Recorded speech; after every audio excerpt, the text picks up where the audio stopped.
রাত ৯টা নাগাদ প্রকাশিত হতে চলেছে প্রথম সাপ্লিমেন্টারি লিস্ট। এখনো পর্যন্ত প্রায় ২৯ লক্ষের নিষ্পত্তি, কিন্তু কত নাম বাদ? বিবেচনাধীন ৬০,৬৬,৬৭৫ জন ভোটারের ভবিষ্যৎ কি? রাত ৯টা থেকে ৯:৩০টার মধ্যেই আপলোডের সম্ভাবনা, বললেন রাজ্যের মুখ্য নির্বাচনী আধিকারিক।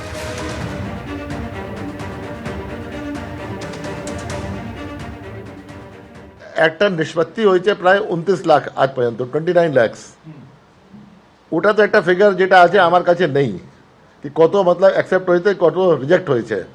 কিন্তু আজকে যত আসবে ও ই সাইন করে, ৭০৫ জজ আছেন, কত জজ কোন তারিখ পর্যন্ত ই সাইন করবেন নি করবেন, ওটা যেটা আছে আমাদের কাছে নেই ইনফরমেশন। ওটা যখন আজকে এসে যাবে, যখন ৯টা ৯:৩০ কাছে, কিন্তু এটা সেন্ট্রালাইজ প্রসেসিং হচ্ছে। এখানে তো সার্ভার নেই, সার্ভার তো দিল্লিতে আছে। ৭০৫ জজ সংগ্রহ করে যেটা আছে, প্লাস ওদেরকে নিয়ে বুথ ওয়াইজ করা যেটা আছে, টাইম লাগবে 4 ঘন্টা থেকে 6 ঘন্টা লাগে। এসআইআর এর প্রথম তালিকায় ইতিমধ্যেই ৬৩,৬৬,৯৫২ জনের নাম বাদ গেছে, আর খসড়া তালিকায় ৫৮,২০,৮৯৯ জনের নাম বাদ। চূড়ান্ত ভোটার তালিকায় আরও ৫,৪৬,০৫৩ জন ডিলিটেড। আজ প্রথম দফায় প্রকাশিত হতে পারে ইতিমধ্যেই, যেমনটা জানা যাচ্ছে ২৯ লক্ষের নিষ্পত্তি হয়েছে এমনটাই খবর। কিন্তু যে প্রশ্ন উঠছে, কত নাম বাদ গেল এবং বিবেচনাধীন এই ৬০,৬৬,৬৭৫ জন ভোটারের ভবিষ্যৎ কি? তাদের মধ্যে কতজনের নাম থাকবে, কতজনের নাম বাদ যাবে? রাত ৯টা থেকে ৯:৩০টার মধ্যেই আপলোডের সম্ভাবনা, জানালেন রাজ্যের মুখ্য নির্বাচনী আধিকারিক। সংখ্যা যে আজ পর্যন্ত প্রায় 29 lakhs নিষ্পত্তি হয়ে গেছে, যেটা আমরা আমাদের ড্যাশবোর্ড থেকে দেখতে পাচ্ছি। ই সাইন করে কত আসবে আমাদের কাছে, এটা আমার কাছে এখন পর্যন্ত নলেজ নেই।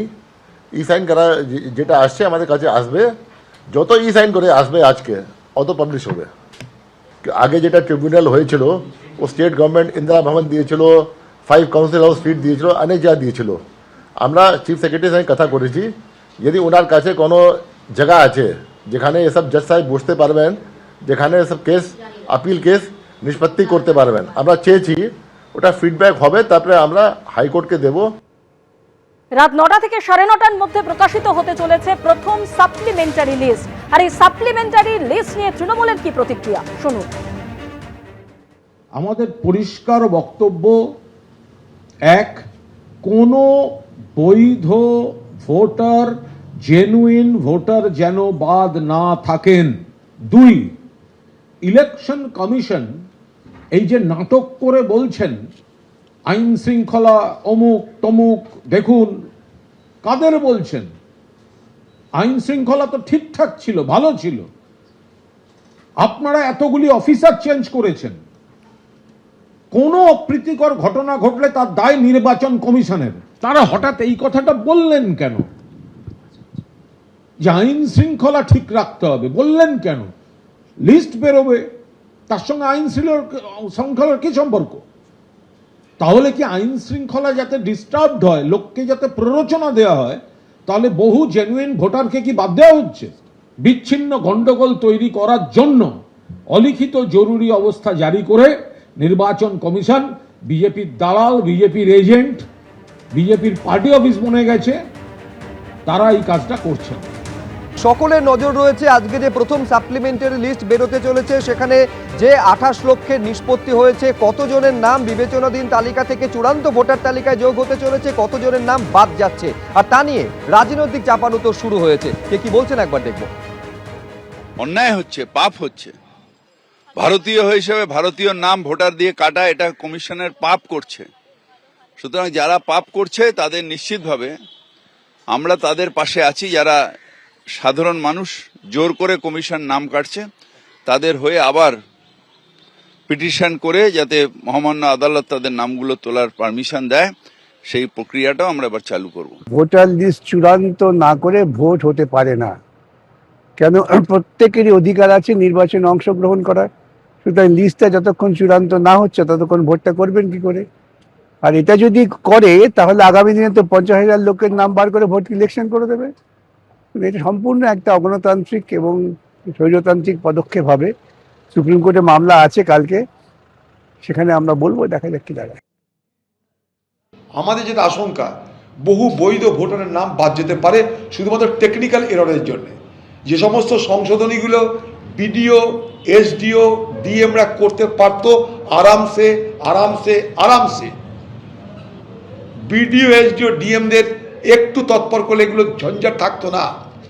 সেগুলো না করে নাটক করতে হবে, তাকে বাজার গরম করতে হবে, সুপ্রিম কোর্টে যেতে হবে, সব কিছু করে জটিল অবস্থা তৈরি করে খিচুড়ি পাকিয়ে, জট পাকিয়ে এবার বলবে আমি তো আগেই বলে তাই তোমাদের জন্য লড়েছিলাম, আমি তোমাদের জন্য লড়তে চাই তাই লড়েছিলাম, এই দেখো আমি উকিল হয়েছিলাম, আজও প্রতিবাদ করছি। কিন্তু রাহুল গান্ধী যখন প্রথম এসআইআর নিয়ে আন্দোলন শুরু করলো, এই দিদি তাতে অংশগ্রহণ করেনি, রাহুল গান্ধীর একটা কথা বলেনি। সেদিন রাহুল গান্ধী বলে দিয়েছিল এসআইআর করার মধ্য দিয়ে এ ভারতবর্ষে বাদ দেওয়ার প্রক্রিয়া চলছে, অন্তর্ভুক্তির প্রক্রিয়া নয়। ভোটার লিস্ট থেকে মানুষের নাম বাদ দেওয়ার প্রক্রিয়ায় জোর দেওয়া হচ্ছে এই এসআইআরে, অর্থাৎ ডিলিশনকে এখানে গুরুত্ব দেওয়া হচ্ছে, ইনক্লুশনকে নয়। রাহুল গান্ধী সেই কথা আজ অক্ষর অক্ষর প্রমাণিত হচ্ছে।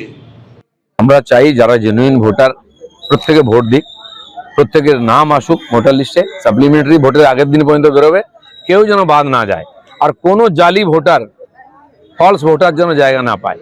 আর নির্বাচন কমিশন এটা করার জন্য প্রতিবদ্ধ, তার সঙ্গে আদালত আছে, আমাদের ভরসা আছে, কিন্তু কাউকে যেন হতাশ হতে না হয়।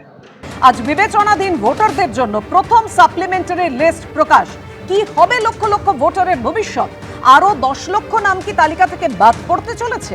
তালিকা প্রকাশের আগে এই নিয়ে জল্পনা তুঙ্গে। আজ 28 লক্ষ নাম প্রকাশ হবে প্রথম দফার তালিকায়।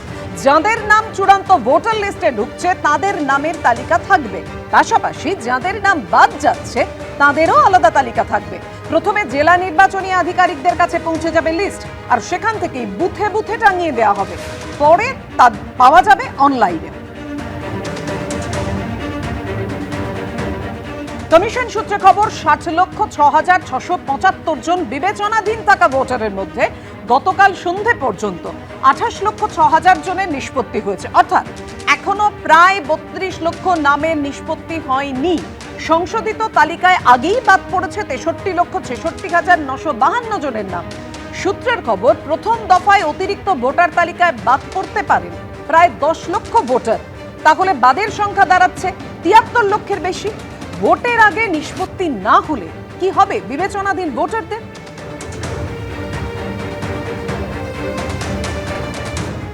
এসআইআর এর পর গত 28শে ফেব্রুয়ারি রাজ্যের চূড়ান্ত ভোটার তালিকা প্রকাশ করে নির্বাচন কমিশন। খসড়া ও চূড়ান্ত তালিকা মিলিয়ে প্রায় 63.5 লক্ষ ভোটারের নাম বাদ যায়, আর খসড়া ভোটার তালিকায় বাদ পড়ে 58,20,899 জনের নাম। চূড়ান্ত ভোটার তালিকায় বাদ পড়েছে 5,46,053 জনের নাম। মোট বাদ পড়া নামের সংখ্যা 63,66,952। অন্যায় হচ্ছে, পাপ হচ্ছে।